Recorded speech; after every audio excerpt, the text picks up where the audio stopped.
নবী করিম সাল্লাল্লাহু আলাইহি সাল্লাম বলেন, লা ইয়াকুদু কওমুন ইয়াযকুরুনাল্লাহা আযজা ওয়া জাল্লা ইল্লা হাফফাতুহুমুল মালায়েকা ওয়া গাশিয়াতুহুমুর রাহমা ওয়া নাযালাত আলাইহিমুস সাকিনা ওয়া যাকারাহুমুল্লাহু ফী মান ইনদা।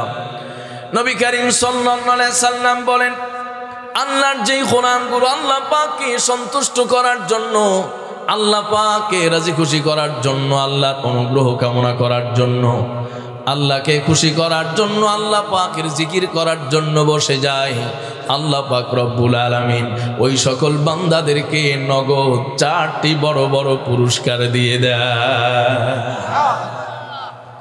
নবী করিম সাল্লাল্লাহু আলাইহি সাল্লাম বলেন, এই মজলিসটা এত বেশি দামি হয়ে যায়, এই মজলিসটা আল্লাহ পাকের কাছে এত বেশি প্রিয় হয়ে যায়, এত বেশি দামি হয়ে যায়, যখন আমরা এইখানে আল্লাহ পাকের জিকির করা আরম্ভ করেছি, সঙ্গে সঙ্গে আল্লাহ পাক রব্বুল আলামিন তার রহমতের ফেরেশতাগুলো আমাদের এই সামিয়ানার চতুর্দিকে পাঠিয়ে দিয়েছে।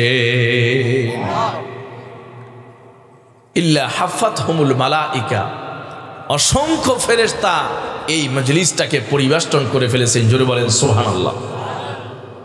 মুহাদ্দিসিনে কেরাম হাদিসের ব্যাখ্যা করতে গিয়ে লেখেন, আল্লাহ পাক রব্বুল আলামিন এই সকল মজলিসগুলোতে এত অসংখ্য অগণিত পরিমাণ ফেরেশতা প্রেরণ করেন। মানুষের সংখ্যা এখানে কম হলেও ফেরেশতাদের সংখ্যা কিন্তু কম নয়। আল্লাহ পাক রব্বুল আলামিন এত ফেরেশতা তৈরি করেন, এত ফেরেশতা এখানে অবতরণ করেন, পাঠিয়ে দেন। ওই ফেরেশতাগুলো এখানে জায়গা সংকুলান হয় না। একজন ফেরেশতার কাঁধে আরেকজন ভর করে, আরেকজনের কাঁধে আরেকজন ভর করে, আরেকজনের কাঁধে আরেকজন ভর করে, এইভাবে এই ফেরেশতাদের ধারাবাহিকতা আসমান পর্যন্ত পৌঁছে যায়। আল্লাহু আকবার। প্রিয় মুসলমান ভাইয়েরা আমার, শুধু তাই নয়, আল্লাহ পাক রব্বুল আলামিন এই সকল বান্দাদের প্রতি এত বেশি রাজি হয়ে যান, এত বেশি সন্তুষ্ট হয়ে যান, খুশি হয়ে যান, এই মজলিসের উপরে আল্লাহ পাক রহমত অবতীর্ণ করেন। জোরে বলেন সুবহানাল্লাহ। এরপরে আল্লাহ পাক রব্বুল আলামিন সাকিনা নামক তার যে বিশেষ রহমত আছে, ওই সাকিনা এখানে অবতীর্ণ করেন। আর 4 নাম্বার, আল্লাহ পাক যেই পুরস্কারগুলো আমাদেরকে নগদে প্রদান করে থাকেন, সেই পুরস্কারটি হলো, আমরা যেমনটি এখানে একজন বক্তব্য দিচ্ছি, একজন আলোচনা করছি, সবাই বসে বসে আমরা আলোচনা শুনছি, আলোচনা আমরা যার করছি তিনি কে? আরেকটু আওয়াজ করে বলেন, তিনি কে? ঠিক আল্লাহ পাক রব্বুল আলামিন তার আরশে আযীমে সব ফেরেশতাদেরকে একত্রিত করে বলেন, আমার ফেরেশতারা, তোমরা এই বনি আদমকে সৃষ্টি করার পূর্বে আমার কাছে তোমরা বলেছিলে এই বনি আদম দুনিয়াতে যাওয়ার পরেই রক্তপাত করবে, হানাহানি করবে, মারামারি কাটাকাটি করবে, তোমরা এই কথা আমাকে বলেছিলে। কিন্তু তোমরা আমার ফেরেশতারা জানো আর দেখো, ওই যে তাকাও নাই মরি দক্ষিণ পাড়া সমাজ কল্যাণ পরিষদের উদ্যোগে যে তাফসিরুল কোরআন, যেই তাফসিরুল কোরআন মাহফিলের আয়োজন করা হলো, ওই জায়গার দিকে একটু তাকাও না, ওই জায়গার মহিলা প্যান্ডেলের দিকে একটু তাকাও না, ওই জায়গার স্টেজের দিকে একটু তাকাও না, ওই জায়গার রাস্তাগুলোর দিকে একটু তাকাও না, কেমন ভাবে আমার গোলামগুলো, আমার বান্দাগুলো আমার নামের জিকির করতেছে। সুবহানাল্লাহ। শুধু তাই নয়, আল্লাহ পাক রব্বুল আলামিন ফেরেশতাদেরকে লক্ষ্য করে জানিয়ে দেন, ও আমার ফেরেশতারা, তোমরা দেখো আমার ওই সকল বান্দাগুলো আমার জান্নাত কেউ দেখে নাই, আমার জাহান্নাম কেউ দেখে নাই, আমাকেও তারা দেখে নাই, আমার রাসূলকেও তারা দেখে নাই, কেবলমাত্র কোরআনের আয়াতের উপরে তারা বিশ্বাস করে, আমার রাসূলের কথার উপরে বিশ্বাস করে, আমার গুণকীর্তন আর আমার জিকির করার জন্য তারা বসে গেছে। আল্লাহ পাক রব্বুল আলামিন যারা এই সামিয়ানার নিচে বসে যায়, ওই সকল বান্দাদের নাম নিয়ে, তাদের বাবার নাম নিয়ে, তাদের দাদার নাম নিয়ে, তাদের সব মুরব্বিদের নাম নিয়ে নিয়ে ফেরেশতাদের সামনে আল্লাহ পাক আলোচনা করছে। এই জন্য আমরা খুশি না বেজার? আরেকটু হৃদয়ের সবটুকু ভালোবাসাকে উজাড় করে দিয়ে সমস্বরে উচ্চ আওয়াজে আমরা শুকরিয়া আদায় করি, আলহামদুলিল্লাহ। প্রিয় মুসলমান ভাইয়েরা আমার, এই দুনিয়ার সব মানুষগুলো আজকে সফলতার পেছনে ছুটছে। এই দুনিয়ার সব মানুষগুলো আজকে দুনিয়াতে সফলতা অর্জন করার পেছনে সকাল থেকে সন্ধ্যা পর্যন্ত, সন্ধ্যা থেকে রাত পর্যন্ত ছুটেই চলছে। মানুষের একটাই মাত্র চাহিদা, একটাই মাত্র চাওয়া, একটাই মাত্র চাওয়া, মানুষ সফলতা অর্জন করতে চায়। মানুষ যেই ব্যক্তি একটা বাড়ি করলো সে আর একটা বাড়ি করতে চায়। যেই ব্যক্তি 1 বিঘা জমি ক্রয় করলো আরেক বিঘা জমি ক্রয় করতে চায়। যার একটা দোকান হয়ে গেল আরেকটা দোকান করতে চায়। যেই ব্যক্তি বাংলাদেশে একটা বাড়ির মালিক হলো সে আবার বিদেশে বাড়ি করার জন্য চেষ্টা করে এবং মুজাহাদা করে এবং স্বপ্ন দেখে। ঠিক তেমনিভাবে মানুষ দুনিয়ার জীবনে সফলতা অর্জন করার জন্য পাগল হয়ে হন্যে হয়ে ঘুরছে। সকাল থেকে একজন মানুষ সন্ধ্যা পর্যন্ত, আবার সন্ধ্যা থেকে রাত পর্যন্ত, রাত শেষ হয়ে যাচ্ছে দুনিয়ার কামিয়াবি অর্জন করার জন্য। কিন্তু আল্লাহ পাক রব্বুল আলামিন পবিত্র কোরআনুল কারীমে জানায় দেন, ওয়ামা হাদিহিল হায়াতুদ দুনিয়া ইল্লা লাহু ওয়া লাইব ওয়া ইন্নাদ দারাল আখিরাতা লাহিয়াল হায়াওয়ান।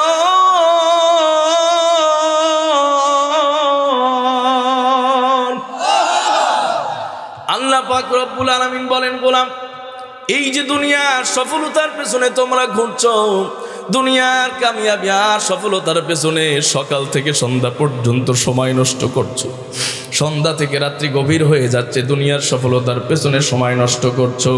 আল্লাহ পাক রব্বুল আলামিন বলেন, ওয়া মা হাদিহিল হায়াতুদ দুনিয়া, এই যে পার্থিব জগতের জীবন আর এই যে পার্থিব জগতের তোমাকে যে হায়াতটা আমি দিলাম, এটা কেবলমাত্র খেলাধুলা ছাড়া আর কিচ্ছু নয়। আসরের নামাজ আদায় করার পরে অনেক সময় ছোট ছোট বাচ্চারা বাড়ির আঙ্গিনায় খেলাধুলা করে। হঠাৎ যখন মাগরিবের নামাজের আজান হয়ে যায়, সবাই বাড়িতে যাওয়ার জন্য খেলার মাঠটাকে পরিত্যাগ করে এখানে যা কিছু থাকে সব কিছু ছেড়ে দিয়ে বাড়িতে চলে যায়। কথা বলেন ঠিক কিনা? প্রিয় মুসলমান ভাইয়েরা আমার, আল্লাহ পাক রব্বুল আলামিন বলেন, গোলাম এই ঠিক আসরের নামাজের পরে খেলার মতো এই দুনিয়াটাতে কত স্বপ্ন দেখো, কত রঙিন স্বপ্ন দেখো, কত স্বপ্ন তোমার চোখের মধ্যে, বাড়ি করবা, গাড়ি করবা, কিন্তু হঠাৎ মালিকের পক্ষ থেকে কোন সময় ডাক আসবে তুমি নিজেও বলতে পারো না। ঠিক কিনা? কোন সময় হঠাৎ ডাক চলে আসবে, সব স্বপ্নগুলো আমাদের ভঙ্গ হয়ে যাবে, সব আশা আর সব কিছু ছেড়ে আমাদেরকে কবরের জগতে চলে যেতে হবে। কথা বলেন ঠিক কিনা? প্রিয় মুসলমান ভাইয়েরা আমার, আল্লাহ পাক রব্বুল আলামিন বলেন, দুনিয়ার জীবনের সফলতা আর দুনিয়ার জীবনের ব্যর্থতা আল্লাহ পাক রব্বুল আলামিন এই জিনিসটা কিয়ামতের ময়দানে কোনো মূল্য দিবেন না। আল্লাহ পাকের কাছে দুনিয়ার কোনো সফল মানুষের কোনো মূল্য নাই যদি ওই ব্যক্তির যদি ঈমান না থাকে। আবার আল্লাহ পাক রব্বুল আলামিনের কাছে দুনিয়ার কোনো ব্যর্থ মানুষের কোনো তার ব্যর্থ মানুষ বলে তাকে আল্লাহ মূল্যায়ন করবেন না। বিষয়টা এমন না, যদি তার মধ্যে ঈমান থাকে। আল্লাহ পাক রব্বুল আলামিনের কাছে কেবলমাত্র মূল্য হলো ঈমান। আল্লাহর যে গোলাম দুনিয়া থেকে ঈমান নিয়ে কবরে যেতে পারবে, আল্লাহর আদালতে সে জান্নাতি হয়ে যাবে। আল্লাহর যে গোলামগুলো ঈমান ছাড়া কবরে যাবে, দুনিয়াতে বড় বিজনেস প্রপার্টির মালিক হোক না কেন, দুনিয়াতে বড় রাজনীতিবিদ হোক না কেন, দুনিয়ার বড় শিল্পপতি হোক না কেন, দুনিয়ার বড় রাজা বাদশাহ অথবা ক্ষমতাধর হোক না কেন, কবর বড় মারাত্মক আর কঠিন জায়গা। ওই জায়গায় যদি ঈমান আর আমল যদি ঠিক না থাকে, কবরের আযাব থেকে কেউ বাঁচাতে পারবে না। ঠিক কিনা? কবর বড় মারাত্মক জায়গা। কবর প্রতিদিন 70 বার করে বলতে থাকে, কবর বাইতু ওয়াহশিন, একটা অপরিচিত জায়গা। এই কবর হলো সাপ, পোকামাকড়, বিচ্ছুর আকরা একটা ঘর। এই জায়গায় কারোর কোনো পরিচয় শো করলে সেই পরিচয় অ্যাকসেপ্ট করা হয় না। এখানে পরিচয় কেবলমাত্র একটি, সেটি হলো তুমি ইমানদার কিনা। চোয়া হেঙ্গে রফতান কুনান্দ জানে পাক, চেবর তখতে মুরদান চেবর রোয়ে খাক, যাহা আয় বেরাদার নামানাত বাকাস, দিলান্দর যাহা আ ফরি বন্দে বস চিল্লা আল্লাহু আকবার। কবি বলেন, এই পৃথিবীর মানুষ অনেকেই 10 তলায় ঘুমায়, অনেকে গাছতলায় ঘুমায়। এই যে মাহফিল করে দেশ থেকে দেশান্তরে, এক জায়গা থেকে আরেক জায়গায়, এক ডিস্ট্রিক্ট থেকে আরেক ডিস্ট্রিক্টে ছুটে চলতে হয়। রাত্রিবেলায় গভীর রজনীতে কনকনে শীতের মধ্যে অনেক সময় প্ল্যাটফর্মগুলোতে দেখি মানুষ কত দুঃখ কষ্ট করে প্ল্যাটফর্মের মধ্যে বস্তা ছালা গায়ে দিয়া ঘুমাইতেছে, আছে না নাই? আল্লাহ পাক রব্বুল আলামিন এই দুনিয়ার জমিনে অনেককে 10 তলায় এসি রুমের মধ্যে রাখেন, আবার অনেককে গাছতলার মধ্যে শোয়া রাখেন। কথা বলেন ঠিক কিনা? কবি বলেন 10 তলার কোনো মূল্য নাই, গাছতলার কোনো মূল্যায়ন নাই। আল্লাহ পাক রব্বুল আলামিনের কাছে আল্লাহর যেই গোলাম, আল্লাহর যেই বান্দাগুলো ঈমান নিয়ে কবরে যেতে পারবে, ওই বান্দা যদি গাছতলায় অথবা প্ল্যাটফর্মে শুয়ে শুয়ে ইন্তেকাল করে, আল্লাহ ওই বান্দার জন্য জান্নাতের ফয়সালা করে দিবে। ঠিক কিনা? যদি আল্লাহ পাকের উপরে বিশ্বাস রেখে ঈমান নিয়ে আর আমল নিয়ে দুনিয়া থেকে বিদায় হতে পারে, ওই বান্দা গাছতলায় পড়ে মরলেও সেই বান্দার জন্য জান্নাত হয়ে যাবে। ঠিক কিনা? আর আপনি 10 তলায় এসি রুমে শুয়ে শুয়ে মরলেন, কিন্তু ঈমান নাই, আমল নাই, মৃত্যুর সাথে সাথে ঠিকানা হয়ে যাবে জাহান্নাম। ঠিক কিনা? প্রিয় ভাইয়ের আমার, এই জন্য সূরাতুল বাকারার 24 নম্বর আয়াত আল্লাহ পাক রব্বুল আলামিন এই আয়াতের মধ্যে আমাদের জন্য যেই মেসেজটা দিলেন, গোলাম এই দুনিয়ার সফলতার পেছনে তোমার সময় দিয়ে কোনো লাভ নাই। এই দুনিয়ার পেছনে সময় দিয়ে এই দুনিয়ার স্বপ্নগুলো পূরণ করার জন্য এই দুনিয়ার পেছনে ছুটে চলে তোমার জীবনটাকে নষ্ট করো না।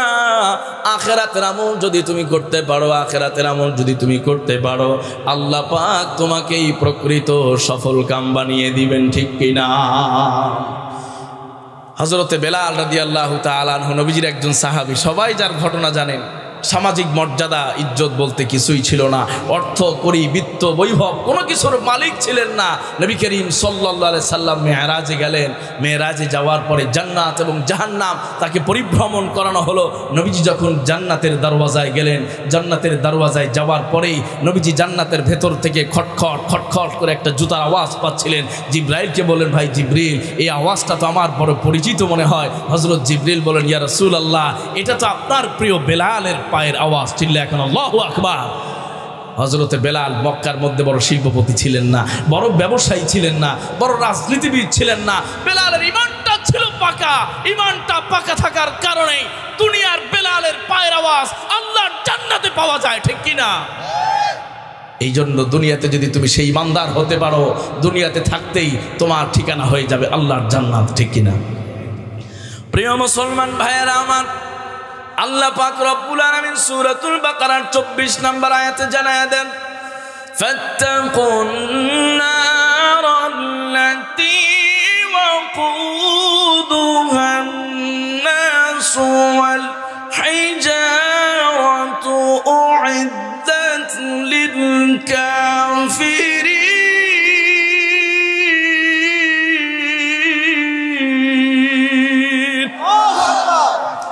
আল্লাহ পাক রব্বুল আলামিন বলেন, গোলাম দুনিয়াতে তুমি যদি ভালো বিছানায় ঘুমাইতে না পারো, দুনিয়াতে যদি ভালো খাবার পেটে না দিতে পারো, তোমার আফসোস করার কোনো কারণ নাই। কারণ দুনিয়াতে তুমি যদি কষ্ট করো আর যদি ঈমানটা হেফাজত করতে পারো, দুনিয়াতে তুমি যদি না খেয়ে থাকো আর বেলালের মতো ঈমানটা হেফাজত করতে পারো, দুনিয়াতে তোমার উপরে জেল জুলুম নির্যাতন আসলো, আর যদি তুমি বেলালের মতো ঈমানটা হেফাজত করতে পারো, আল্লাহ পাক ঘোষণা দিয়েছেন, আমি আল্লাহ তোমাকেই সফলতা দান করে দিব। আল্লাহ বলছেন তোমাকে আমি সফলতা দিব। এই আয়াতের মধ্যে আল্লাহ পাক বলতেছেন, ফাত্তাকুন নার, তোমরা জাহান্নামের আগুন থেকে বেঁচে থাকো।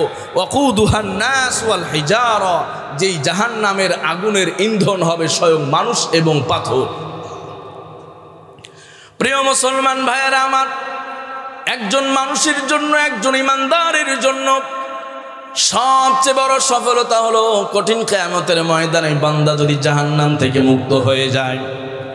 সবচেয়ে বড় কামিয়াবি হলো, সফলতা হলো যদি সে জাহান্নাম থেকে মুক্তি পেয়ে যায়।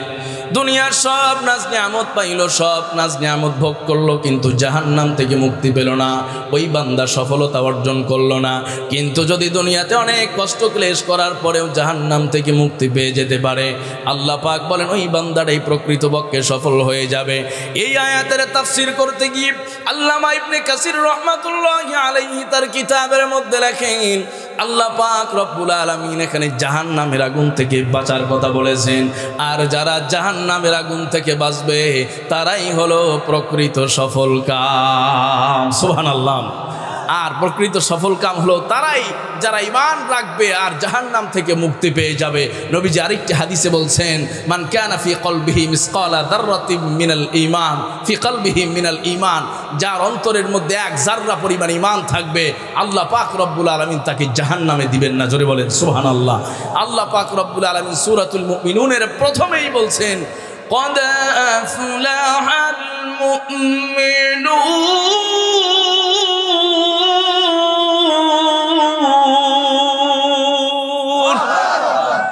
আল্লাহ পাক বলেন এই দুনিয়ার জমিনে মুমিনরাই হলো সফল, দুনিয়ার জমিনে ইমানদাররাই হলো কামিয়াব, ইমানদাররাই হলো সফল। যারা ইমানের উপরে অটল অবিচল থাকতে পারবে তারাই হলো সফলতা অর্জন করবে। কিন্তু এই ইমানটা টিকিয়ে রাখা বড় কঠিন। চিল্লায় এখন ঠিক কিনা? প্রিয় ভাইয়ের আমার, ফিলিস্তিনের মুসলমানদেরকে আপনারা টিভিতে দেখেন, ফেসবুকে দেখেন, একটা মাত্র আল্লাহর ঘর মসজিদ টিকিয়ে রাখার জন্য যুগ যুগ ধরে জীবন দিয়ে যাচ্ছে। চিল্লায় এখন ঠিক কিনা? অকাতরে তাদের জীবনের কোনো মূল্য নাই। তারা জীবনটা দিতে পারলেই মনে হয় কামিয়াব হয়ে গেল, এই জীবনটা আল্লাহর জন্য উৎসর্গ করতে পারলেই মনে হয় তারা সফল হয়ে গেল। এমনই একটা ঈমান স্পিরিট নিয়ে তারা আল্লাহর ঘর হেফাজত করার জন্য একদিন দুদিন নয়, যুগ যুগ ধরে হাজার হাজার লক্ষ লক্ষ ঈমানদাররা জীবন দিয়ে যাচ্ছে। কথা বলেন ঠিক কিনা? প্রিয় মুসলমান ভাইয়েরা আমার, আল্লাহ পাক রব্বুল আলামিন বলেন জাহান্নামের আগুন থেকে তোমরা বাঁচো। আর যদি জাহান্নামের আগুন থেকে তোমরা বাঁচতে পারো তাহলেই তোমরা কামিয়াবি অর্জন করবে। তাফসীরে ইবনে কাসির আল্লামা ইবনে কাসির রাহমাতুল্লাহি আলাইহি লেখেন, আল্লাহ পাক রব্বুল আলামিন দুনিয়ার আগুন আর জাহান্নামের আগুনের মধ্যে বড় পার্থক্য রেখেছেন। এই আয়াতের তাফসীর করতে গিয়ে তিনি জাহান্নামের আগুনের দুইটা বড় বড় বৈশিষ্ট্যের কথা বলেছেন। যেই দুইটা বৈশিষ্ট্য এই দুনিয়ার আগুনের মধ্যে আল্লাহ পাক দেন নাই, কেবলমাত্র জাহান্নামের আগুনের মধ্যে ওই দুইটা বৈশিষ্ট্য পাওয়া যায়। আল্লাহ পাক রব্বুল আলামিন জাহান্নামের যে আগুনটা প্রজ্বলিত করবেন, আল্লামা ইবনে কাসির বলেন ওই জাহান্নামের আগুনটা দুনিয়ার মতো কোনো গ্যাস দিয়া, কোনো লাকড়ি দিয়া, কয়লা দিয়ে জ্বালানো হবে না, কারণ বন্দুক পাথর দ্বারা ওই আগুন জ্বালানো হবে। আর ওই আগুনটা এত মারাত্মক হবে, এত মারাত্মক, দুনিয়ার আগুন যখন প্রজ্বলিত করা হয়, জ্বালিয়ে দেওয়া হয়, অনেক সময় জোরে বাতাস আসলে আগুন নিভে যায়। কথা বলেন ঠিক কিনা?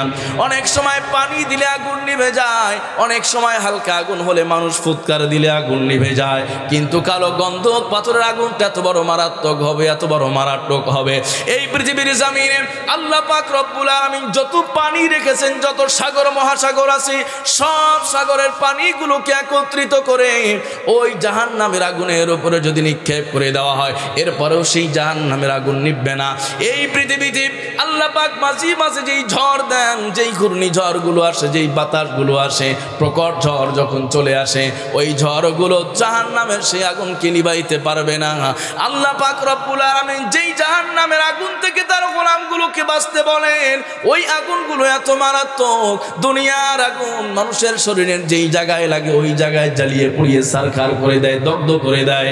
আল্লাহ পাক রব্বুল আলামিন জাহান্নামে এত কঠিন আগুন রাখছেন, এত কঠিন আগুন রাখছেন, ওই আগুন দুনিয়ার যেমনটি এক জায়গায় লাগলে ওই জায়গায় জ্বালায় দিবে। আঙ্গুলের মধ্যে লাগলে আগুনটাই জ্বলে যাবে, হাতের মধ্যে লাগলে হাতটাই জ্বলে যাবে, পায়ে লাগলে পাটাই জ্বলে যাবে, যেই জায়গায় যাবে ওই জায়গাটা পুড়ে যাবে। কিন্তু আল্লাহ পাক রব্বুল আলামিন জাহান্নামের আগুনটাকে এত মারাত্মকভাবে তৈরি করেছেন, ওই জাহান্নামের আগুন বান্দার শরীরের যেই জায়গার মধ্যে লাগবে, ওই জাহান্নামের আগুন বান্দার শরীরের যেই জায়গার মধ্যে লাগবে, ওই জায়গায় লাগার সঙ্গে সঙ্গে সর্বপ্রথম মানুষের কলিজার মধ্যে আঘাত করে মানুষকে জ্বালিয়ে দিবে। প্রিয় মুসলমান ভাইয়েরা আমার, আল্লাহ পাক রব্বুল আলামিন বলেন, গোলাম এই যে দুনিয়ার নাজ নিয়ামত সুখ শান্তি আর দুনিয়ার আরাম আইর যদি তুমি না পাও, আল্লাহ পাকের ওই জাহান্নামের আগুন থেকে বাঁচার জন্য চেষ্টা করো।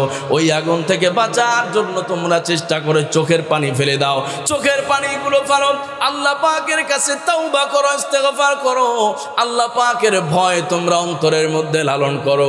আর নামাজ পড়ো, রোজা রাখো, হজ করো, যাকাত আদায় করো, আল্লাহর আদেশ অনুযায়ী নিজের জীবন পরিচালনা করো। আল্লাহ পাক তোমাকে জাহান্নাম থেকে মুক্তি দিয়ে দিবেন, ঠিক কিনা? তাহলে দুনিয়ার নাজ নিয়ামত পাইলো, এটাই প্রকৃত সফলতা নয়। প্রকৃত সফলতা হলো জাহান্নামের আগুন থেকে মুক্তি পেয়ে যাওয়া। কথা বলেন ঠিক কিনা? দুনিয়াতে অনেক নাজ নিয়ামত, অনেক ক্ষমতা, অনেক দাপট, অনেক পাওয়ার, কিছু হলেই খালি কোরআনের মাহফিল বন্ধ করো, আছে না নাই? প্রিয় ভাইয়ের আমার, এই জন্য এগুলো দিয়ে সফলতা অর্জন করা যাবে না। প্রকৃত সফলতা তো ওই দিন কেবলমাত্র তারাই অর্জন করবে যারা কোরআনের পক্ষে ছিল। কথা বলেন ঠিক কিনা?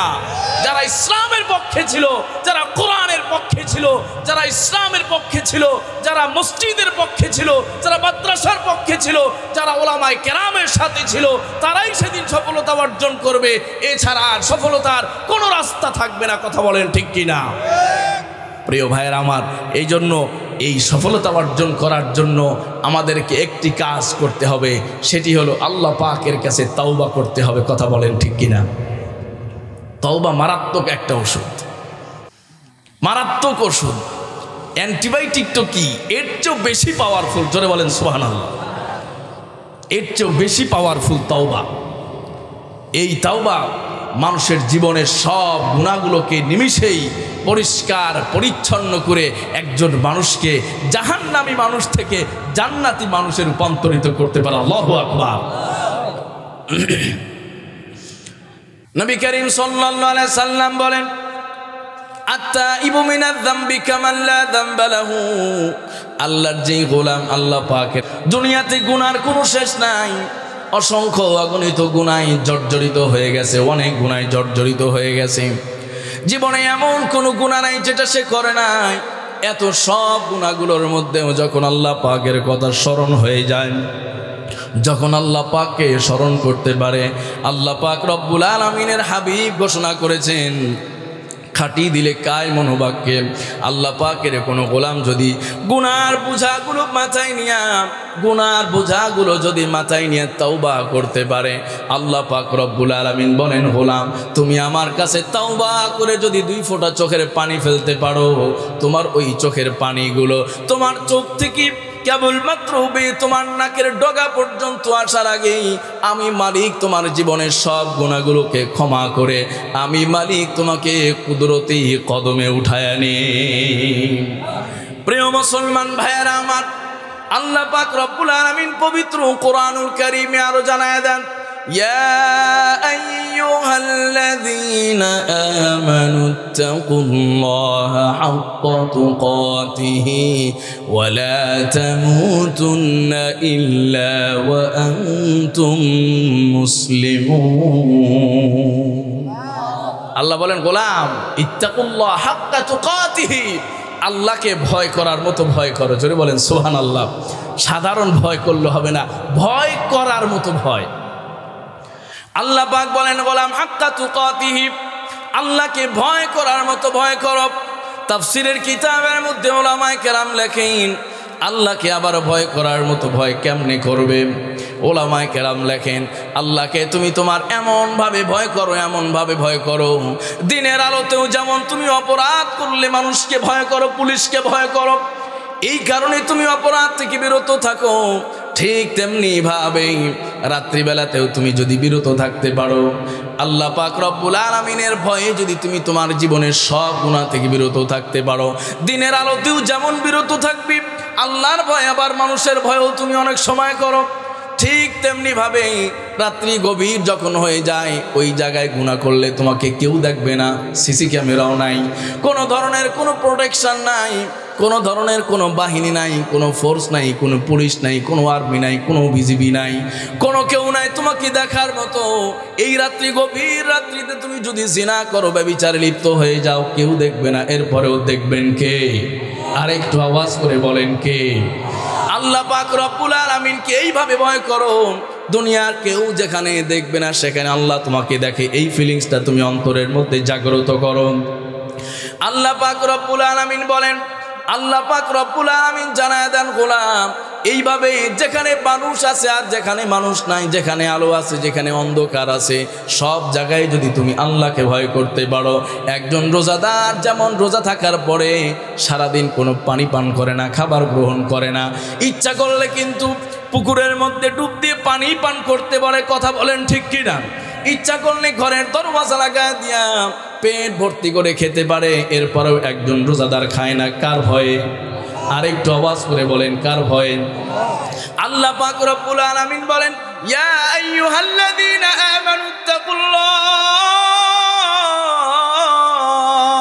আল্লাহু আকবার। আল্লাহ পাক বলেন, গোলাম তোমরা আল্লাহকে ভয় করো, হাক্কা তুকাতিহি, ভয় করার মতো ভয়, এমনভাবে অন্তরের মধ্যে আল্লাহর ভয় তুমি জাগ্রত করো যেন তোমার জীবনের কোনো জায়গায় কোনো গুনাহ না হয়। সুবহানাল্লাহ। হযরত ওমর রাদিয়াল্লাহু তাআলা আনহু, হযরত কাব রাদিয়াল্লাহু তাআলা আনহুকে এই আয়াতের তাফসীর প্রসঙ্গে তাকওয়ার ব্যাখ্যা সম্পর্কে হযরত কাবকে জিজ্ঞেস করলেন। সাহাবায়ে কেরামের বড় আদর্শ ছিল। হযরত ওমর কিন্তু একজন জালিলুল কদর সাহাবী, ইসলামের দ্বিতীয় খলিফা। হযরত কাবের চাইতে অনেক বড়, এরপরেও বড় হয়ে কোরআন সম্পর্কে ছোটর কাছে জানতে চায়। জোরে বলেন সুবহানাল্লাহ। আজকাল আমরা জানতে চাই না, আমরা খালি আলোচনা সমালোচনা নিয়েই ব্যস্ত থাকি, কথা বলেন ঠিক কিনা? আমরা চিন্তা করি আমরা তো বড় হয়ে গেছি মাশাআল্লাহ, এখন আর কি শিখবো, কি জানবো? প্রিয় ভাইয়ের আমার, শিখার আর জানার কোনো বয়স নাই, কথা বলেন ঠিক কিনা? অনেক সাহাবী আছিলেন আপনাদের চেয়েও বেশি বয়সে তারা ইসলাম কবুল করেছেন, নবীজির দরবারে এসেছেন, এরপরেও তারা ওই জামানার ওই যুগের শ্রেষ্ঠ আলেম হয়ে গেছেন, ঠিক কিনা? এই জন্য শিক্ষার কোনো বয়স নাই। হযরত ওমর রাদিয়াল্লাহু তাআলা আনহু বলেন, কাব আমাকে একটু তাকওয়ার ব্যাখ্যা সম্পর্কে জানাও, তাকওয়ার ব্যাখ্যা সম্পর্কে আমাকে একটু বলো। তাকওয়া কাকে বলে? তাকওয়া দ্বারা তুমি কি বুঝলাম? হযরতে কাব রাদিয়াল্লাহু তাআলা আনহু বললেন, আমিরুল মুমিনিন হযরতে ওমরকে জানায়া দিলেন, আপনি কি কোনো সময় কাটা ঘেরা পথ অতিক্রম করেছেন? হযরত ওমর বললেন, হ্যাঁ আমি অনেক সময় কাটা ঘেরা পথ অতিক্রম করেছি। হযরতে কাব বললেন, কাটা ঘেরা পথ যখন আপনি অতিক্রম করেছেন ওই সময় কিভাবে অতিক্রম করেছেন? হযরতে ওমর বললেন, যখন আমি কাটা ঘেরা পথ অতিক্রম করেছি ওই সময় আমি আমার কাপড়গুলোকে গুটিয়ে নিতাম, অনেক সতর্কতার সাথে অনেক সতর্কভাবে আমি পথ অতিক্রম করেছি যেন আমার গায়ের মধ্যে কাটার আঁচড় না লাগে। হযরতে কাব রাদিয়াল্লাহু তাআলা আনহু বলেন, আমিরুল মুমিনিন আল্লাহ পাক রব্বুল আলামিন যে তাকওয়ার কথা বলেছেন, ওই তাকওয়া মানে হলো আপনি দুনিয়ার জীবনে এমনভাবে নিজেকে গুটিয়ে গুছিয়ে সুন্দর করে জীবন যাপন করবেন, একটা কাটার আঁচড় যেমনটা আপনার লাগে নাই ঠিক আপনার জীবনে যেন কোনো গুনার আঁচড় না লাগে। সুবহানাল্লাহ। প্রিয় মুসলমান ভাইয়েরা আমার, আল্লাহ পাক রব্বুল আলামিন পবিত্র কোরআনুল কারীমে জানায় দেন, ওই তাকওয়া যারা অর্জন করতে পারবে, ওই তাকওয়া যারা অর্জন করতে পারবে, যথাযথভাবে আল্লাহ পাক রব্বুল আলামিনকে ভয় করতে পারবে, আল্লাহ পাক রব্বুল আলামিন ওই সমস্ত গোলামদেরকে দুনিয়াতে বড় বড় 4টি পুরস্কার দান করবেন। সুবহানাল্লাহ। তাহলে তাকওয়ার পুরস্কার কয়টি? আল্লাহ পাক রব্বুল আলামিন পবিত্র কোরআনুল কারীমে বলেন, وَمَن يَتَّقِ اللَّهَ يَجْعَل لَّهُ مَخْرَجًا وَيَرْزُقْهُ مِنْ حَيْثُ لَا يَحْتَسِبُ। আল্লাহ পাক বলেন, ওমান ইয়াত্তাকিল্লাহ, যে ব্যক্তি আল্লাহকে ভয় পায়, ইয়াজআল লাহু মাখরাজা, তার মুক্তির পথ স্বয়ং আল্লাহ পাক তৈরি করে দেন। জোরে বলেন সুবহানাল্লাহ। 1 নাম্বার পুরস্কার হলো, যেই ব্যক্তি আল্লাহ সুবহানাহু ওয়া তাআলাকে ভয় পায়, আল্লাহর ভয় যার অন্তরের মধ্যে আছে, আল্লাহর তাকওয়া যার অন্তরের মধ্যে আছে, সে যদি কোনো সময় কোনো বিপদের মধ্যে পড়ে যায়, সে যদি কোনো মুসিবতের মধ্যে পড়ে যায়, সে যদি কোনো ধরনের সমস্যার মধ্যে পড়ে যায়, ওই বান্দাকে যিনি সমস্যা থেকে হেফাজত করবেন তিনি কে? আর একটু আওয়াজ করে বলেন, তিনি কে? প্রিয় মুসলমান ভাইয়েরা আমার, এই পৃথিবীর একজন বড় ঐতিহাসিক আল্লামা ইবনে আসাকির রাহমাতুল্লাহি আলাইহি, তিনি তার কিতাবের মধ্যে সুন্দর একটা ঘটনা লিখেছেন। ওই সময় হযরতে আমর ইবনে জামে রহমাতুল্লাহি আলাইহি নামে একজন বড় বুজুর্গ আলেম ছিলেন। ওই বুজুর্গ আলেম যেই মসজিদের মধ্যে নামাজ পড়তেন, হযরতে আমর ইবনে জামে যেই মসজিদের মধ্যে নামাজ পড়েন, ওই মসজিদের মধ্যে একজন সুন্দর সুশ্রী যুবক নামাজ পড়তো। জোরে বলেন সুবহানাল্লাহ।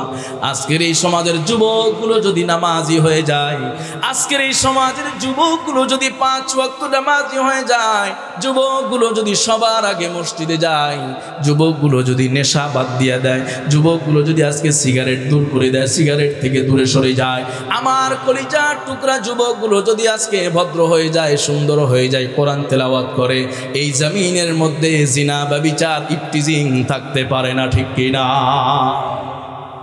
প্রিয় মুসলমান ভাইয়েরা, এই জন্য যুবকদেরকে বেশি ইসলামের দিকে ডাকা প্রয়োজন, কথা বলেন ঠিক কিনা? যুবকরা যদি সমাজে ঠিক হয়ে যায়, অটোমেটিক এই সমাজটা সুন্দর হয়ে যাবে, অটোমেটিক সমাজটা সুন্দর হয়ে যাবে। জিনা থাকবে না, ব্যভিচার থাকবে না, অশ্লীলতা থাকবে না, বেহায়াপনা থাকবে না। হযরতে আমর ইবনে জামে রাহমাতুল্লাহি আলাইহি যেই মসজিদের মধ্যে নামাজ আদায় করেন, ওই মসজিদের মধ্যে একজন সুন্দর সুশ্রী যুবক 5 ওয়াক্ত নামাজ আদায় করেন। সবার আগে চলে আসে, জোরে বলেন সুবহানাল্লাহ। সবার আগে একজন যুবক নামাজ পড়তে আসে। হযরতে আমর ইবনে জামে রাহমাতুল্লাহি আলাইহি দেখলেন কিছুদিন যাবত ওই যুবকের মধ্যে একটা পরিবর্তন দেখা যায়। মাঝে মাঝে গ্যাপ দিয়ে দেয়, মসজিদে ঠিক মতো আসে না, মাঝে মাঝে গ্যাপ দিয়ে দেয়, ঠিক মতো মসজিদে আসে না, অনেক সময় দেরি করে, আবার অনেক সময় আনমনা অমনোযোগী দেখা যায়। হঠাৎ একদিন হযরতে আমর ইবনে জামে রাহমাতুল্লাহি আলাইহিকে ওই এলাকার মুসল্লিরা বলতেছে, হুজুর, যেই যুবক 5 ওয়াক্ত নামাজ আমাদের এই মসজিদের সবার আগে পড়তো, ওই যুবকটার ইন্তেকাল হয়ে গিয়েছে, ওই যুবকটার ইন্তেকাল হয়ে গেছে। হযরতে আমর ইবনে জামে চিন্তায় পড়ে গেলেন যে এত সুন্দর সুশ্রী যুবক, এত অল্প বয়স্ক যুবক, হঠাৎ যুবকের মৃত্যু হয়ে গেল, কারণটা কি? সেই কারণটা জানার দরকার আছে না নাই? আরেকটু আওয়াজ করে বলেন, আছে না নাই? হযরতে আমর ইবনে জামে রাহমাতুল্লাহি আলাইহি লোকজনকে বললেন, আমাকে নিয়ে যাও, ওই যুবকের জানাজা করার জন্য আমি যেতে চাই, ওই যুবকের জানাজা আমি করতে চাই। সবাই হুজুরকে নিয়ে সেই যুবকের জানাজার দিকে রওনা হয়ে গেল। হযরতে আমর ইবনে জামে রাহমাতুল্লাহি আলাইহি কিছু দূর যাওয়ার পরে লক্ষ্য করলেন অনেক মানুষ দল বেঁধে চলে আসতেছে। লোকজন জিজ্ঞেস করলো, তোমরা কোত্থেকে আসতেছো? সবাই বলল, একজন যুবকের ইন্তেকাল হয়েছে, তার জানাজা কাফন দাফন সম্পন্ন হয়ে গেছে। হযরতে আমর ইবনে জামে হুজুর কি জানানো হলো, হুজুর, ওই যুবকের জানাজা কাফন দাফন সম্পন্ন হয়ে গেছে, আপনি আর যাওয়ার কোনো প্রয়োজন নাই, যাওয়ার পরেও তো আমরা জানাজা পাবো না, কাফন দাফন সম্পন্ন হয়ে গেছে। হযরতে আমর ইবনে জামে বললেন, আমাকে নিয়ে যাও, আমি ওই যুবকের কবরের সামনে গিয়ে একটু দোয়া করতে চাই। আল্লাহু আকবার। এই জন্য উলামায়ে কেরামের সাথে সুসম্পর্ক থাকলে লাভ আছে না নাই? কথা বলেন। দুনিয়াতে হয়তো আপনাকে পোলাও মাংস খাওয়াইতে পারবে না, কিন্তু মৃত্যুর পরে 2 হাত উঁচু করলে আপনার চেহারাটা সামনে ভেসে উঠবে, কথা বলেন ঠিক কিনা? আর যদি সারাদিনই উলামায়ে কেরামের পেছনে পড়েই থাকেন, যখন জুম্মার দিন হাত উঠাবে তখন কি আপনার চেহারা আসবে না? কথা বলেন। এক জায়গায় গেছি ওয়াজ করতে গতবার, মানিকগঞ্জ। তো ইমাম সাহেবদের ব্যাপারে হুজুর কিছু বললেন, এরকম চিঠি আসছে কমপক্ষে 5-7টা, মানে ইমাম সাহেবের মর্যাদা, মান, ইজ্জত, সম্মান নিয়ে কিছু বললেন। তা আমি চিন্তা করলাম, মনে হয় ওই এলাকার ইমামরা বড় নির্যাতিত, কথা কোন ঠিক কিনা? মানে একজন বক্তা পায়া ইমাম সাহেবের হক, ইমাম সাহেবের অধিকার, ইমাম সাহেবের মর্যাদা এই নিয়ে হুজুর কিছু বললেন। এরকম চিঠি আসছে 5-7টা এক ওয়াজের মধ্যেই, কথা বুঝেন তাহলে ইমাম সাহেবদেরকে কি টর্চারে রাখে, এরকম আছে না নাই? প্রিয় ভাইয়েরা, এই জন্য খুব সাবধান। ইমামকে অ্যাজ ইমাম, অ্যাজ এ মানুষ হিসাবে আপনি কি করবেন না? রেসপেক্ট করবেন না। সে একজন আলেম হিসাবে রেসপেক্ট করবেন, কথা বলেন ঠিক কিনা? নবীজি সাল্লাল্লাহু আলাইহি সাল্লাম বলছেন যে একজন আলেমের সঙ্গে যে মহব্বতের নজরে সাক্ষাৎ করলো, সে যেন আমি রাসূলের সঙ্গে সাক্ষাৎ করলো। সুবহানাল্লাহ। প্রিয় ভাইয়েরা আমার, খুব সাবধান। অনেক সময় মানুষ এগুলো করে, আমরা মসজিদ মাদ্রাসা নিয়ে কাজ করি, তো অনেক সময় মানুষ এগুলো করে। প্রিয় ভাইয়েরা, হযরতে আমর ইবনে জামে রাহমাতুল্লাহি আলাইহি বলেন, এতদিন একসাথে নামাজ পড়লাম, কিভাবে যুবকটার ইন্তেকাল হলো, একটু জানাজা তো পড়তেই পারলাম না, যাই একটু কবরের পাশে গিয়ে কবর জিয়ারত করে আসি। হযরতে আমর ইবনে জামে রাহমাতুল্লাহি আলাইহি কবরের পাশে গেলেন, কবরের পাশে যাওয়ার পরে কিছু দোয়া দরুদ পরে যুবকের জন্য দোয়া করলেন। কিন্তু মাথার মধ্যে একটাই পেরেশানি, কি কারণে কোন কারণে যুবকের ইন্তেকাল হয়ে গেল হযরত আমর ইবনে জামে তিনি জানেন না। হযরত আমর ইবনে জামে এইভাবে দুপুর গড়িয়ে বিকাল চলে আসলো, বিকাল গড়িয়ে যখন সন্ধ্যা চলে আসলো, সন্ধ্যা গড়িয়ে রাত চলে আসছে, হযরত আমর ইবনে জামে রহমাতুল্লাহি আলাইহি সব মোতালা পড়াশোনার কাজ শেষ করে ঘুমের ঘরে চলে গেছেন। বিছানায় যখন শুয়ে পড়লেন, হযরত আমর ইবনে জামে রহমাতুল্লাহি আলাইহি ঘুমিয়ে গেছেন। ঘুমের ঘরে ওই যুবকের সঙ্গে স্বপ্ন যোগে মোলাকাত হয়ে যায়। সুবহানাল্লাহ। হযরত আমর ইবনে জামে রহমাতুল্লাহি আলাইহি খুব চিন্তিত অবস্থায় দেখে যুবক বলতেছে, হুজুর আপনি এত পেরেশান কেন, এত চিন্তিত কেন? হযরত আমর ইবনে জামে বলে, যুবক আমি তো কেবলমাত্র তোমার জন্যই পেরেশান, তোমার জন্যই চিন্তিত। কত সুন্দর তুমি নামাজ পড়তাম, কত সুন্দর তুমি মসজিদে আসতাম, মাঝে মধ্যে তোমাকে আমি আবার লক্ষ্য করলাম, মাঝে মধ্যে তুমি গ্যাপ দিয়ে দাও, মাঝে মধ্যে একটু পরে আসো, আমার মনের মধ্যে চিন্তা ঢুকে গেল। আবার কি আল্লাহ পাক রব্বুল আলামিন এই যুবককে হেদায়েতের পথ থেকে সরিয়ে দিলেন কিনা? আল্লাহ পাক রব্বুল আলামিন তোমাকে হেদায়েত দিয়েছিলেন, বড় খুশি হয়েছিলাম। হযরত আমর ইবনে জামে রহমাতুল্লাহি আলাইহি ওই যুবককে বলতেছে, যুবক তোমার ইন্তেকাল কিভাবে হলো, হঠাৎ তোমার কিভাবে ইন্তেকাল হয়ে গেল, আমাকে একটু জানাও না। ওই সময় যুবক বলতেছে, হুজুর আমি যেই রাস্তা দিয়ে মসজিদে যাইতাম, যেই রাস্তা দিয়ে মসজিদ থেকে আসতাম, আমাকে বিগত কয়েকদিন যাবত ওই রাস্তার পাশে একজন সুন্দরী নারী, একজন সুন্দরী মহিলা আমাকে বারবার ফুসলাচ্ছিল জিনা করার জন্য। কিন্তু কয়েকদিন যাবত আমাকে জিনা করার জন্য ফুসলাই, জিনা করার জন্য বারবার আমাকে বলে, কিন্তু আমি রাজি হই না। কিন্তু আমি একজন যুবক মানুষ, আমার ভেতরে যৌবন আছে, আমার ভেতরে শাহওয়াত আছে, আমার ভেতরের যৌবন আছে, শয়তানের কাছে আমি পরাজিত হয়ে গেলাম। আজকের এই দিনে আমি ওই মহিলার সঙ্গে জিনা করার জন্য রাজি হয়ে গেছি। জিনা করার জন্য রাজি হয়ে আমরা দুইজনে এক ঘরের মধ্যে একত্রিত হয়ে গেলাম, এক ঘরের মধ্যে একত্রিত হয়ে গেছি। এখন আমরা দুইজনেই জিনায় লিপ্ত হয়ে যাব, সব প্রস্তুতি সম্পন্ন হয়ে গেছে। হঠাৎ করে আমার কানের মধ্যে আল্লাহ পাকের পবিত্র কোরআনের আওয়াজ চলে আসলো। আল্লাহু আকবার। ওই যুবক সঙ্গে সঙ্গে বলে, হুজুর আল্লাহ পাক রব্বুল আলামিন পবিত্র কোরআনুল কারীমে বলছেন ইত্তাকিল্লাহ। এই আয়াতের আওয়াজটা আমার কানের মধ্যে চলে আসছে। এই আয়াতের আওয়াজ যখন আমার কানের মধ্যে চলে আসলো, সঙ্গে সঙ্গে আমি বেহুশ হয়ে পড়ে যাই। সুবহানাল্লাহ। যুবক বলে, আমি বেহুশ হয়ে পড়ে গেছি। এরপরে ওই মহিলা আমাকে সেবা শুশ্রূষা করে আবার আমার হুঁশ ফিরে আসছে। আবার দুইজন শয়তানের ধোকায় পড়ে আমরা জেনার জন্য প্রস্তুত হয়ে গেছি। আবার একটু পরে আমার কানের মধ্যে কোরআনের আয়াতের আওয়াজ, এরপরে আমি আবার বেহুশ হয়ে যাই। দ্বিতীয়বার আবার মহিলা আমাকে সেবা শুশ্রূষা করে পানি খাওয়ায়া, পানি ঢেলে এরপর আবার সুস্থ করেছে। এরপরে আমরা আবার জেনার জন্য উদ্যত হয়েছি। তৃতীয়বার আবার যখন আমরা জেনায় লিপ্ত হব, এই কোরআনের আওয়াজ যখন আমার কানে চলে আসছে, আমার যে সেন্সলেস হয়ে গেছে, এরপরে আমার আর হুঁশ ফিরে নাই। আল্লাহ পাক আমার জানটাকে কবজ করে দিয়েছেন। জোরে বলেন সুবহানাল্লাহ। প্রিয় মুসলমান ভাইয়েরা আমার, হযরত আমর ইবনে জামে রহমাতুল্লাহি আলাইহি বলেন, যুবক যে আল্লাহকে তুমি সব সময় ভয় করতে, ওই আল্লাহ রব্বুল আলামিন তোমার ভেতরে তাকওয়া থাকার কারণে, তোমার ভেতরে পরহেজগারি থাকার কারণে, যেই সময় তোমার শয়তান তোমাকে ঈমান থেকে বিচ্যুত করে দিবে, শয়তান তোমার ঈমান হারা করে দিবে, শয়তান তোমাকে জিনাকার বানাতে চায়, ওই সময় স্বয়ং আল্লাহ পাক তোমাকে হেফাজত করেছে। ঠিক কি না? আল্লাহ বলছেন, ওমাইয়াত্তাকিল্লাহ ইয়াজআল লাহু মাখরাজা। দুনিয়ার যে কোনো বিপদ, যে কোনো সিচুয়েশনে তুমি পড়ে যাও না কেন, আল্লাহর ভয় যদি তোমার অন্তরে থাকে, যিনি তোমাকে হেফাজত করবেন তিনি কে? শুধু তাই নয় প্রিয় মুসলমান ভাইয়েরা আমার, আল্লাহ পাক রব্বুল আলামিন যারা আল্লাহর ভয় করবে, যারা তাকওয়া অর্জন করবে, সব মানুষের জন্য, সব জান্নাতীদের জন্য একটা একটা করে জান্নাত আল্লাহ পাক রব্বুল আলামিন পবিত্র কোরআনুল কারীমে যেই সমস্ত বান্দাগুলো আল্লাহকে ভয় করে, আল্লাহর সামনেই দাঁড়ানোকে ভয় পায়, আল্লাহর সামনে দাঁড়ানোকে যারা ভয় পায়, তাদের জন্য আল্লাহ পাক দুইটি জান্নাতের ঘোষণা দিয়েছে। ওই যুবক সঙ্গে সঙ্গে বলে, হুজুর আরো খুশির ব্যাপার হলো, আমি যেহেতু আল্লাহ পাককে ভয় করে জিনা থেকে বিরত থাকার চেষ্টা করেছিলাম, এই জন্য আমার মালিক বড় খুশি হয়ে গেছেন। আমার মালিক বড় খুশি হওয়ার কারণে আল্লাহ পাক রব্বুল আলামিন আমাকে অফার করলেন, যুবক আমি আল্লাহ যেই ওয়াদা দেই সেই ওয়াদা কোনো সময় খেলাফ করি না, কোনো সময় বিপরীত করি না। পবিত্র কোরআনুল কারীমে আল্লাহ পাক রব্বুল আলামিন বলেন, ওয়ালিমান খাফা মাকাম রাব্বিহি জান্নাতান।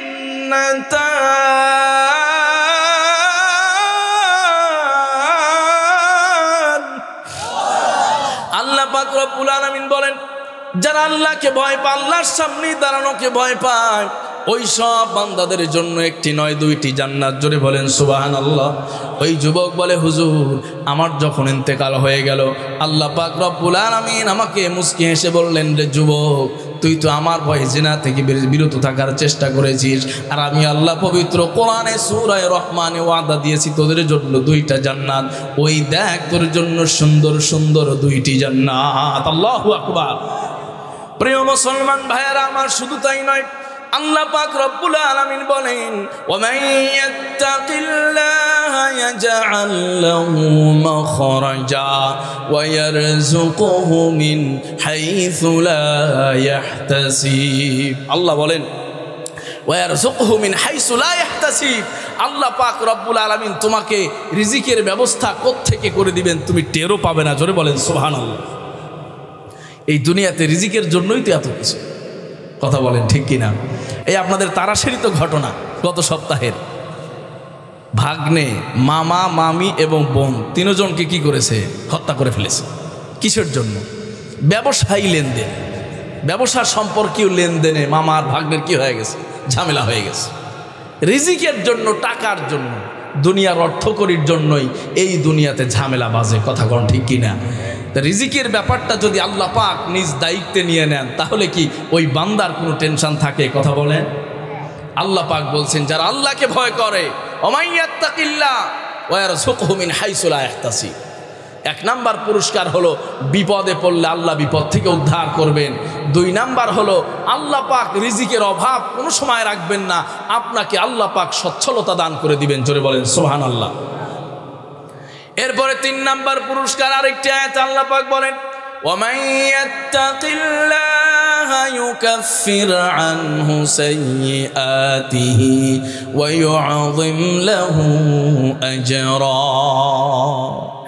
আল্লাহ বলেন, ওয়ামান ইয়াত্তাকিল্লাহ, যারা আল্লাহকে ভয় করবে, ইউকাফির আনহু সাইয়্যাতিহি, তার জীবনের সব গুনাহ আল্লাহ পাক মাফ করে দিবেন। জোরে বলেন সুবহানাল্লাহ। আর মাফ করেই ক্ষান্ত নয়, ওয়া ইউযিম লাহু আজরা, আল্লাহ পাক তাকে ইউযিম, আযীম, মহা মস্ত বড় পুরস্কার দান করবেন। সুবহানাল্লাহ। প্রিয় মুসলমান ভাইয়েরা আমার, আল্লাহ পাক রব্বুল আলামিন বলেন, এই যে তাকওয়া, এই তাকওয়া যারা অর্জন করবে, আল্লাহ পাক রব্বুল আলামিন তাদেরকে বড় বড় চারটি পুরস্কার দিবেন। কথা বলেন ঠিক কিনা? চার নাম্বার পুরস্কার হলো আল্লাহ পাক রব্বুল আলামিন তাকে বড় পুরস্কার দিবেন, এবং তিন নাম্বার পুরস্কার হলো গুনাহগুলো মাফ করে দিবেন।